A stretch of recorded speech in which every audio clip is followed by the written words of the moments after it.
Hello everybody. You can see the mess on my kitchen table here, working on some lures. Just wanted to pass along a couple of ideas. I bought these little Johnson Slim Fish at Ollie's today and paid $1.59 for all three of them. They're neat little spoons, perfect for crappie, but I felt like they just needed a little bit of something to make them more attractive. So I went to my local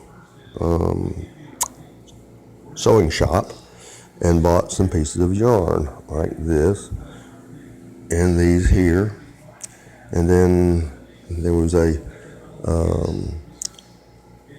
graduation charm that was marked down for $1.97 at Joann.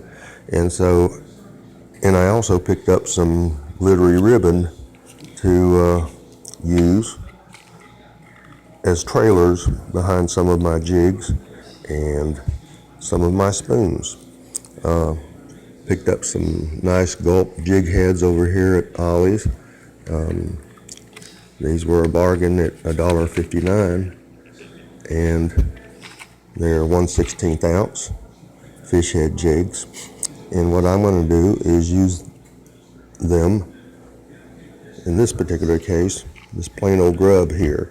Now, it's just a white grub, but I took a blue permanent marker and put an eye patch on either side of it. In this case, you've got eyes on the hooks, but this is a nice accent.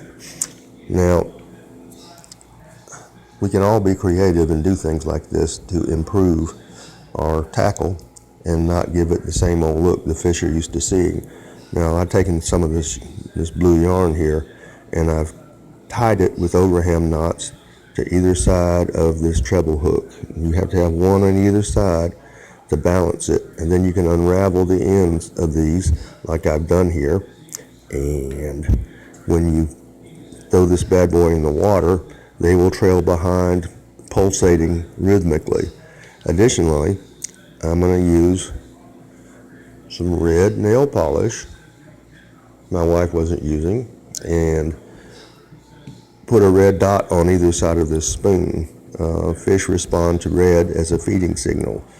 And I'll be adding trailers to these spoons. This one has a blue stripe on one side of it, and this is a gold spoon here, which would give me an interesting presentation for the fish. Anyway, just some thoughts. I'll be doing some more things with these plain old little grubs here that you see everywhere, and see how I come out fishing wise.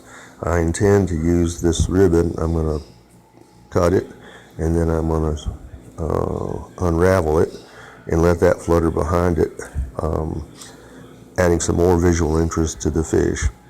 Anything we can do to differentiate ourselves from things that fish have seen on again and off again for years and just ignore it. I think this type of thing triggers responses. It's been very successful for me. I picked up my personal best 7-pound, 2-ounce bass on a worm that I modified with some trailers on it, and he hopped all over it. So we'll see how things go this year. Remember, the crappie are heading for the beds now. Georgia Outdoor News tells me that Seminole and West Point are beginning to pick up some crappie activity moving toward the shallows, and so they'll be schooling around submerged structure, and pretty soon it'll be accessible to bank fishermen. But in the meantime, if you've got a little boat and you want to go out, it's a good time to pick it up. Next week is supposed to be in the 70s, and other fish will also start moving that way, hopefully, and we'll all have some good luck. Tight lines, everybody.